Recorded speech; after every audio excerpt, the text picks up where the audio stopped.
Good afternoon. This is Bakes, Kevin Baker with Bakes Takes. Welcome to the podcast. This is Saturday, March 20th. And let's get right into it, folks. Number one, hey, budtender. That's not a typo.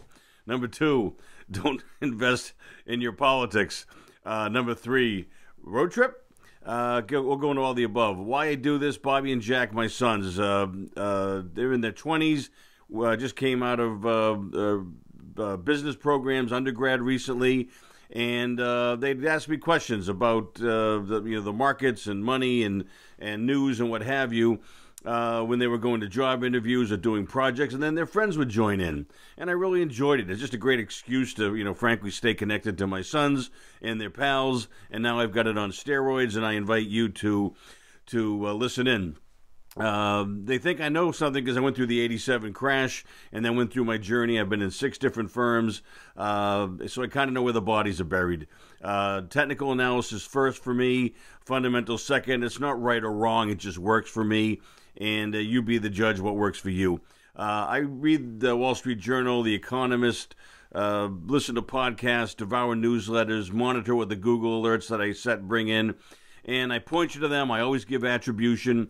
And if you want to do that work, great. But know that if you don't, I'll do that work for you. I eat home cooking.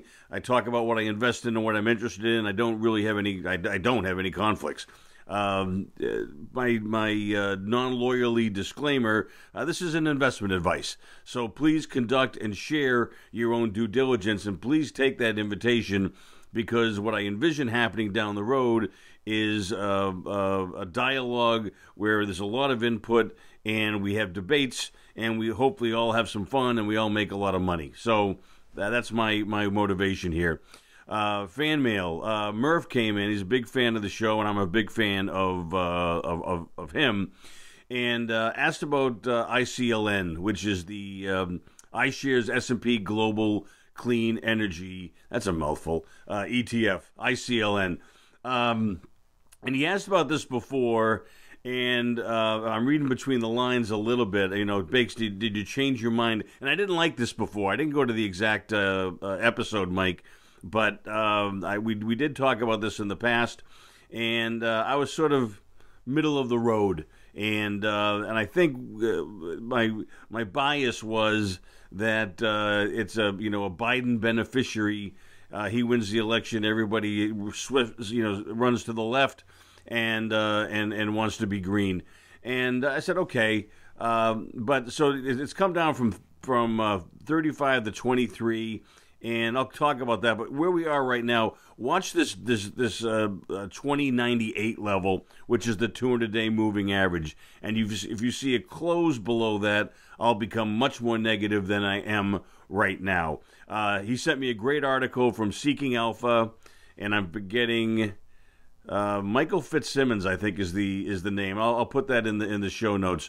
And he says, this might be a good buying opportunity, and he points out the reasons why. All these kinds of names, big multiples, losing money, big promise in the future, but now we've seen interest rates go up. So any of these high-flying stocks have all come in, and you can see that in the Teslas and the Netflixes, and you can see it here. He points to something that and this is, I love getting these questions because it points to the practical things that I do that I think are practical, and I want you to put into practice. He points to every time I see an ETF, I go to the fact sheet, and the main thing I'm looking for in the fact sheet are the top 10 holdings. And then if I can, if I like what I see in the top 10 holdings, or at least the majority of them, okay. But here, the number one name is Plug Power. And this is sort of a Kramer darling, momentum darling. And but it's 9.5% of the fund. And I doubt it started that. I mean, it's been a rocket ship. I didn't put that chart in the notes, but it's basically got cut in half from 75 at the zenith. But it's hydrogen fuel cells, and it's a tree hugger's paradise. But it's a $27 billion market and losing money. And so as wonderful as the technology might eventually be, and as wonderful as the revenues and EBITDA might be in 2030. I would not buy the individual name. And so here's my take, Murph. We're going to rewind a little bit. It also brings up another thing that might be I'm not saying this is you, but I put this in the top of the show. Don't invest your politics. If we're all concerned about, most of us are concerned about global warming and climate change and reducing our carbon footprint and all that. But my idea of being green is making money, and if I can do both, that's great. But I'm not going to invest in something because I politically feel that this is a way to go. Every time I've done that, I've lost. The market does not care about my political views or yours or anybody's. So just go into the voting booth, pull the lever, go out, and then go find stocks and ETFs that make money. And that's what I do. So I hope that's helpful. So here's my take. And it's going to sound like the last time, I think. ICLN, clean energy, I think it's okay. I think it's at support. Watch plug, because that is really kind of driving this right now. And this is more wind energy, hydro. And one of these days, there's my thoughts on uranium. Uranium has kicked ICLN's tail this year. So uranium is part of the solution to ESG and climate change and all these things, and it's just a matter of time. And there's more on that later. But do this for me, please. Murph, and thanks for the question, as always. Please share this with your Robinhood friends, your Reddit friends, and send in stocks ideas. I'll offer a strategy for them as well, and please stay tuned. My themes and groups, I just like what we're doing. I like retail / GameStop. I'm making a tiny investment there, tiny, so that if everything, and you know me, anything that goes down to 15%, I'm gonna shoot anyway. But retail, cannabis, Bitcoin, blockchain, YOLO. I mentioned that before. Sorry. Agriculture's not working all that great right now. I still like copper, and so I'm not going to I'm not going to fix something if it's not broken.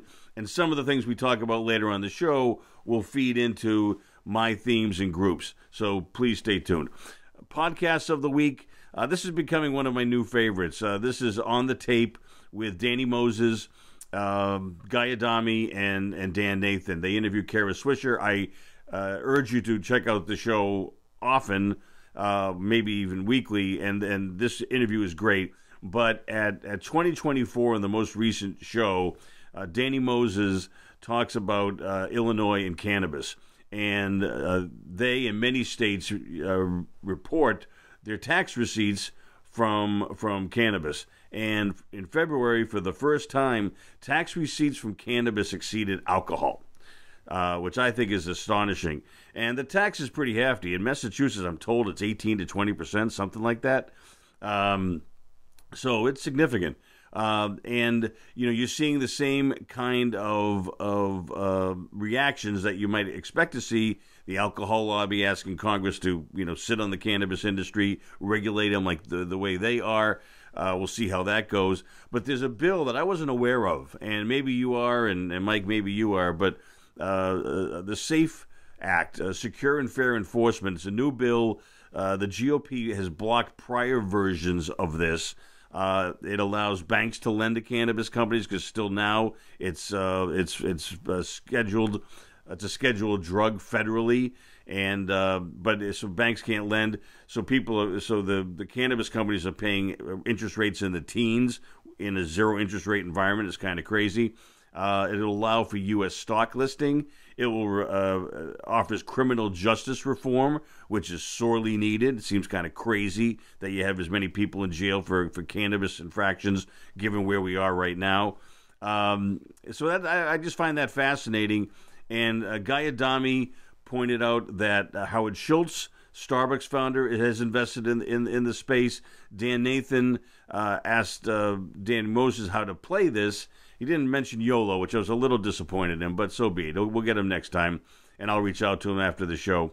And Danny very quickly said short private prisons, which, I haven't found an ETF that can do that, but boy, that sounds like something to pursue. I wouldn't want to be those guys right now. And he thinks this becomes the CPG, consumer packaged goods company of the future. They vertically integrate, they develop brands, they build distribution. So everything from the plant to the last mile, these companies are going to be involved with eventually. And I think he's right. I really do. I think he was early on this, but we've been invested in here for most of the last 12 months. And so now you're seeing these companies getting access to 5 to 7% papers, bonds, basically. And he brought up two things that I had not heard of before. The drug sector ought to be terrified about this, and I hadn't thought about it. But the number of ailments that cannabis can treat effectively, and maybe less expensively, and maybe less chronically. It's a real trend that is going to hurt the pharma companies, and maybe that's playing out into the way the stocks are acting on top of the buy the rumor and sell the news of the vaccine companies. And he also said, well, you'll go talk to the budtender. And Guy and I, because we're the older guys, did a double take and said, budtender, what the heck? And it's a term, apparently. Mike, have you heard of this? Okay. Like you walk into a bartender and you order margaritas, and budtenders will come up with the blend or the type of cannabis that suits whatever you're looking for. And it's incredible to me. And with this, Danny Moses said very matter of factly, this is like autos in the 50s and internet in the 90s. And I like latching onto big themes that we can hold for a while, and I think we have another here. And this is some new angles on this bullish theme that I thought you ought to know about. And I really recommend the podcast and these guys. I like them a lot. Advisors, the Pure Cannabis ETF YOLO, YOLO, which I think was named before it was adopted by Wall Street Bets, but it's fortuitous. It's just a good-looking chart, and it's doing all the things I wanted to. Yeah, it's pulled back a little bit, but it's still, very solid, building a base, consolidating. The volume on the down days is pretty moderate. So it's a good-looking chart, and I think we're in inning 3. Could it be inning 4? Sure, but it's not inning 8. And so my take is it's a long-term trend with years to go. And please send me the pros and cons of anything you're seeing that might play into this investment theme. The Irrelevant Investor. This is Michael Batnick, I believe. Yeah, there it is. Michael Batnick posted this past week. He's the head of research at Ritholtz Wealth Management. Those guys put out a lot of content, and I think it's terrific myself. But it's 20 crazy investing facts. And I didn't list them all here. There's the links there. You can go to it. But I do this just because it's a good sort of reminder of perspective. And so number 12 was, over the last 20 years, gold is up 340%. Stocks are up 208% with dividends. And you go, huh. I mean, I was surprised by that. And his conclusion is you can support any argument by changing the start and end dates. And that's a fact, obviously, and it's good to remember. And that's why whenever I reference a chart or you look at a chart, I always tell you and ask you, what's the time frame? And the more long-term it is, the more relevant it is. In this particular circumstance, people you say, oh, I want to own stocks and I want to buy and hold and HODL, hold on for dear life. And that's okay. But just remember that, for 10 years, from the internet bubble of 2000 to the housing crisis of 07-08, stocks stunk. You made no money in stocks. Yes, there were the indices made no money over the course of that period, created a lot of heartburn, and gold killed it over that period of time. Now, the last 10 years coming out of the financial crisis, I'm sure these numbers look dramatically different, where stocks have beaten gold, even though gold's up too. Stocks have been a very good investment. So time frames matter, and I really recommend you go check out the 20 Crazy Investing Facts. There's a lot of neat stuff there, in my opinion. Next, Reporters of the Week. And this is from Cheryl Monk in Barron's. And Morgan Stanley gets the ball rolling with Bitcoin. And it's the first major wealth management firm that I've seen talk about allowing clients, but offering to clients the ability to invest in Bitcoin. And if they did it, then Goldman Sachs is going to be next, and it's going to be everyone else. So to my friends out there that are in the wealth management business in any way, shape, or form, I think you have to be at least conversant in Bitcoin. You check with your compliance department, obviously, but Bitcoin, especially for wealthy clients, they're going to hear about it. Their friends are going to own it. They're going to be bragging about their gains. And it is, I think you have to be involved. And I think the dominoes are going to fall for competitive reasons. And I think every major wealth management firm is going to have some sort of a Bitcoin program eventually. And newsletters of the week, the Bear Traps Report. It seems like I talk about this all the time. This is Larry McDonald and his team, but I just like it. And it's creates a lot of great fodder for these conversations. Very visual, like I am, and so I'm drawn to it. So there we go. Had a nice exchange with Larry this past week. First off, consumer survey via Truist. 50% are planning a trip this spring, March 1st through May 31st. 62% of respondents are comfortable dining out. I'm astonished it's that low, frankly. I would have said it would be 80 plus at least. 38% believe that life will return to normal within the next 3 months. And here's my point with all this. I think those numbers are low. I think they're going to be going north with every passing day. I point you to the op-ed piece that we talked about with Dr. Macri last week, which was get the vaccine, wait a month, and get back to normal. So I think it is happening, and I think that it is creating this tug of war where it's good for the economy, it will be good for revenues and earnings for a lot of companies, it will also provide interest rate increases down the road or increase the accelerate the increases that we're already seeing. And as multiples come in for stocks, how does that impact? Do the earnings create enough upside so that the stocks can go up in that environment meaningfully? And I think that's obviously a very broad statement, but I think that the economy going up is going to create this cognitive dissonance where the economic news is going to be great, but stocks might not do all that great. So, stay tuned. And I've been pretty consistent about that. I'm always drawn to charts that look like the Matterhorn, that are going parabolic. And this is TSA passenger throughput year over year. Now, obviously, it's March. Okay, so the comps are ridiculously easy because everything was shut down in March. But I don't know about you, but everybody that I'm talking to that is getting on a plane and flying somewhere and seeing somebody, and especially with spring here getting warmer. I just think that now maybe not enough for the airlines to like it, but I think that the economy is going to scream over the next 9 months, and I think that's going to create bond yield increases, but we'll see. And I'd love to hear your thoughts. Tell me what you think about your plans, what you're seeing, any anecdotes that you think would be useful in terms of driving us to investment themes. I love that stuff. So keep it coming.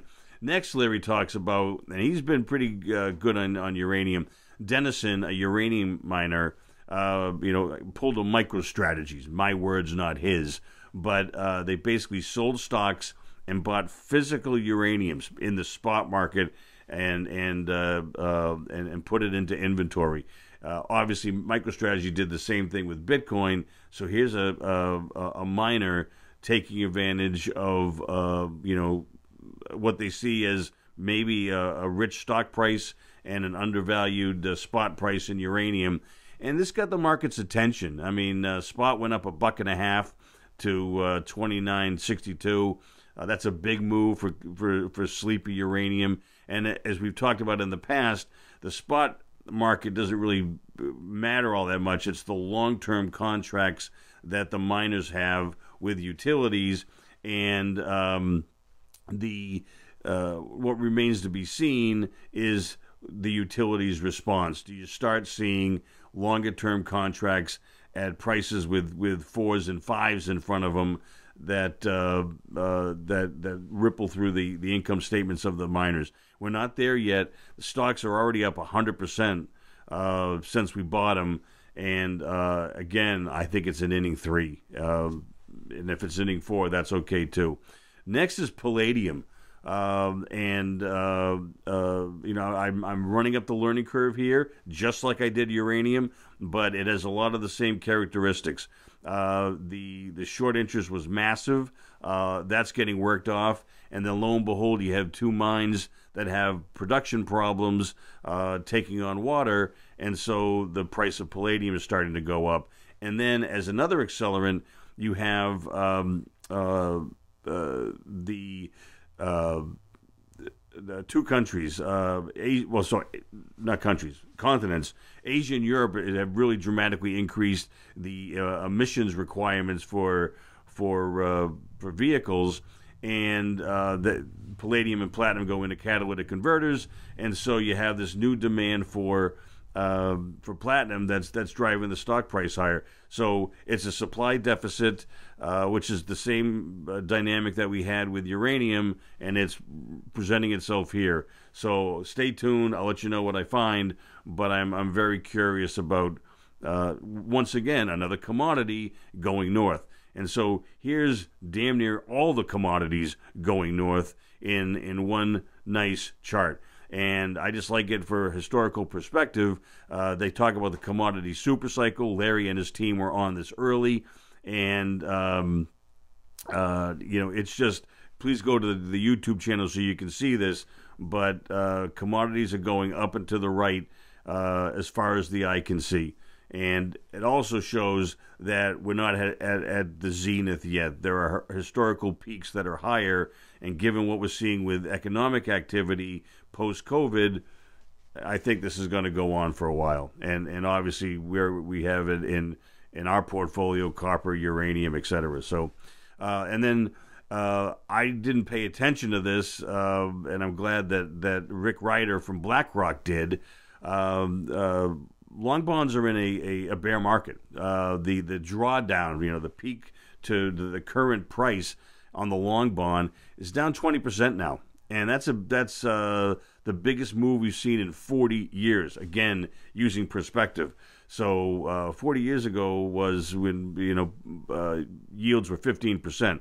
So this is this is historic stuff going on. I think that bonds are in a long-term bear market. We'll see. I'm not dogged about that position, but I've drawn that trend line that you've seen with that breakout that I posted everywhere, and we're short bonds in the ETF that we own, and it's working. And so I'm from the church of what works, and so far so good.